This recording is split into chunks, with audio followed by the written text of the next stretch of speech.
Ai habal murah-murahan kasalamat, saya Hikmah Juni.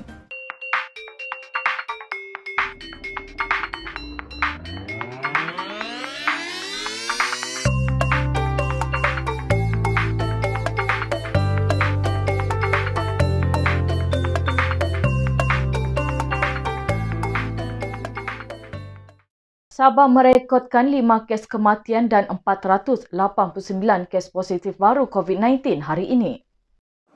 5 kes kematian akibat jangkitan COVID-19 dilaporkan hari ini di Sabah.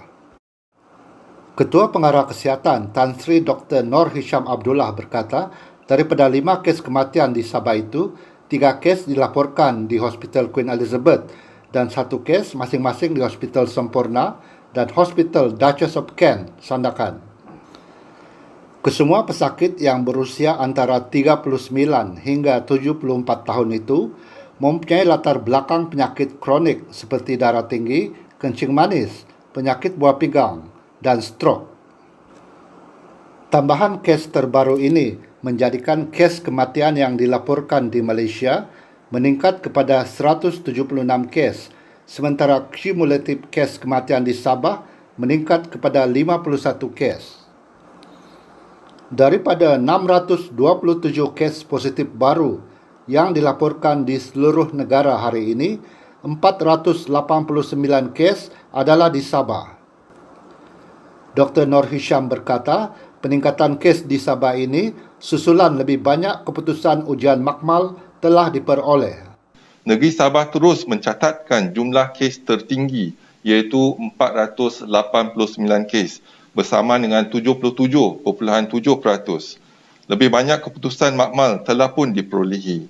Makmal di Sabah misalnya telah menjalankan 3,296 ujian seharian dan Tentera Udara Diraja Malaysia telah membantu menghantar 5,340 sampel ke Semenanjung Malaysia untuk ujian diproses.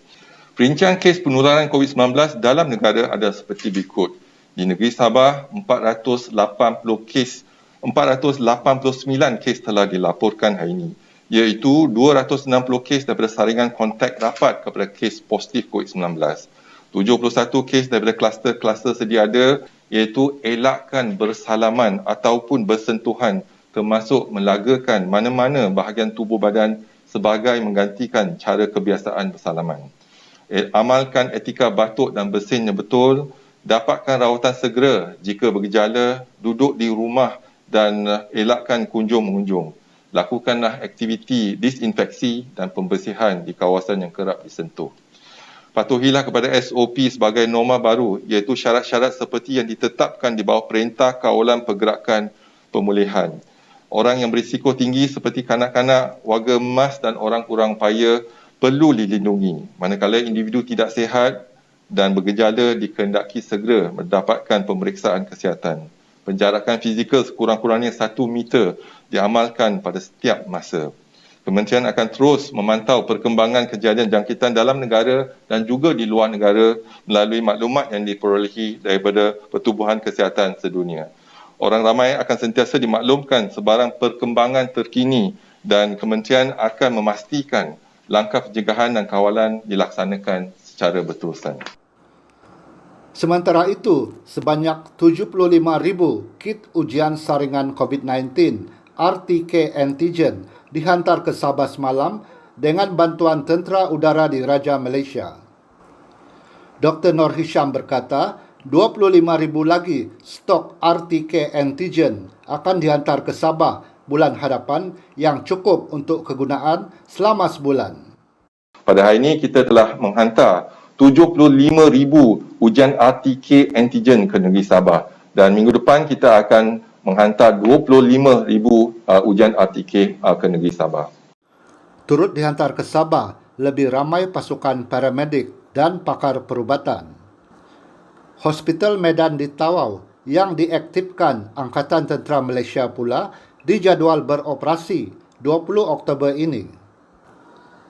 Hospital Medan itu berkapasiti 100 katil untuk merawat pesakit bukan COVID-19 bagi mengatasi kesesakan di hospital utama di Sabah.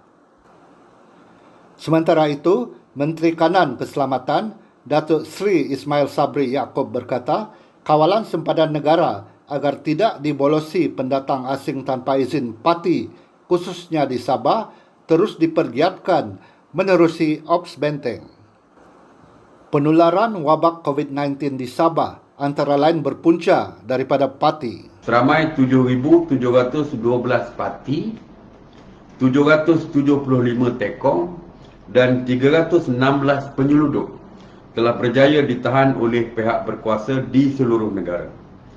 Selain daripada itu, turut dirampas adalah sebanyak 809 kapal ataupun bot, 730 kenderaan darat dan 1,800 kenderaan kapal lain dari jenayah rentas sempadan.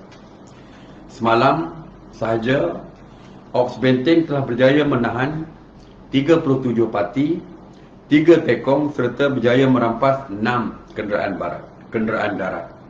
Waktu operasi premis perniagaan tertentu dilanjutkan sehingga 8 malam bermula esok. Kerajaan Sabah melanjutkan waktu operasi kedai makan, restoran, farmasi, kedai serbaneka dan stesen minyak sehingga 8 malam bermula esok.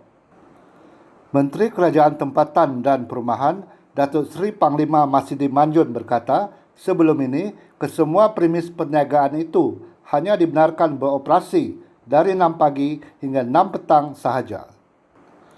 Bagaimanapun, lanjutan waktu operasi ini tidak termasuk minimarket, kedai runcit, supermarket dan hypermarket yang kekal sehingga 6 petang seperti ditetapkan prosedur operasi standard Majlis Keselamatan Negara. Mengenai agihan bakul makanan pula, Masidi berkata sehingga hari ini sebanyak 35,672 bakul makanan telah diagihkan. Proses agihan juga berjalan lancar. Beliau turut menasihatkan penduduk Sabah untuk sentiasa peka dengan nasihat yang dikeluarkan oleh Kementerian Kesihatan Malaysia dari semasa ke semasa bagi sama-sama memutuskan rantaian COVID-19. Industri pelancongan Sabah akan dibangunkan semula pasca PKPB. Dalam 2 bulan pertama tahun ini, pada Januari dan Februari, industri pelancongan Sabah kerugian sekurang-kurangnya 320 juta ringgit akibat pandemik COVID-19 yang melanda dunia termasuk Malaysia. Sehubungan itu, Kementerian Pelancongan, Kebudayaan dan Alam Sekitar akan melonjakkan semula industri pelancongan di Sabah selepas Perintah Kawalan Pergerakan Bersyarat PKPB berakhir. Menterinya Datuk Jeffrey Arifin berkata, kerajaan negeri bersedia untuk bekerjasama dengan negara luar termasuk pelabur asing untuk tujuan itu. Untuk itu, beliau juga akan mengadakan pertemuan dengan pengusaha-pengusaha pelancongan sebaik saja PKPB ini berakhir. Ini bagi memastikan industri pelancongan Sabah berada dalam keadaan siap siaga bagi menghadapi sebarang kemungkinan pada masa hadapan. Jeffrey berkata, kementerian akan mengikuti garis panduan memulakan semula sektor pelancongan yang dikeluarkan oleh Pertubuhan Pelancongan Dunia di bawah Pertubuhan Bangsa-Bangsa Bersatu UNWTO. Melalui garis panduan itu, aplikasi sistem teknologi baru akan digunakan untuk menghubungkan data kesihatan pelancong. Dalam pada itu, keselesaan pelancong juga diutamakan dengan memastikan mereka selesa dengan infrastruktur pelancongan pasca COVID-19 yang baru. Lapangan terbang antarabangsa Kota Kinabalu kembali sunyi sepi. Lapangan terbang antarabangsa Kota Kinabalu sekali lagi bertukar lengang susulan sekatan keluar masuk Sabah membabitkan pergerakan dari Semenanjung Malaysia, Sarawak dan Labuan bermula 12 Oktober hingga 25 Oktober ini.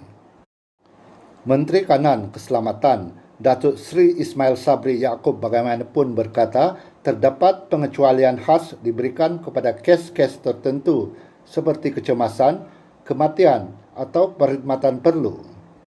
Individu yang mau keluar dari Sabah perlu mendapatkan kebenaran dari polis Diraja Malaysia sebelum melakukan perjalanan. Mereka juga perlu menjalani ujian saringan COVID-19 oleh Kementerian Kesihatan setibanya di pintu masuk destinasi masing-masing.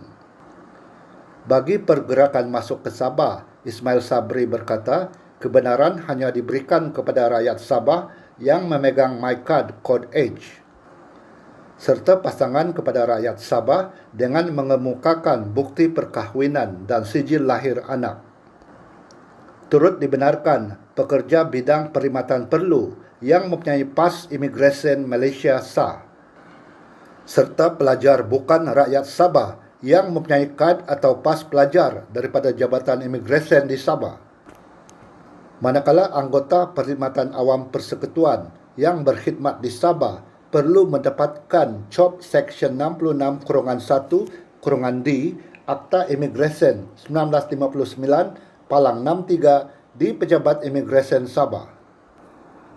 Kebenaran untuk memasuki Sabah turut diberikan kepada pemastautin tetap Sabah yang memiliki MyPR Code H atau kad permit masuk atau endorsement permit masuk dalam pasport. Ismail Sabri berkata, sebarang pertanyaan lain boleh diajukan kepada Bilik Gerakan Bencana Negeri Sabah di talian 088 369 434. Saya Hikmah Juni, Maksukul.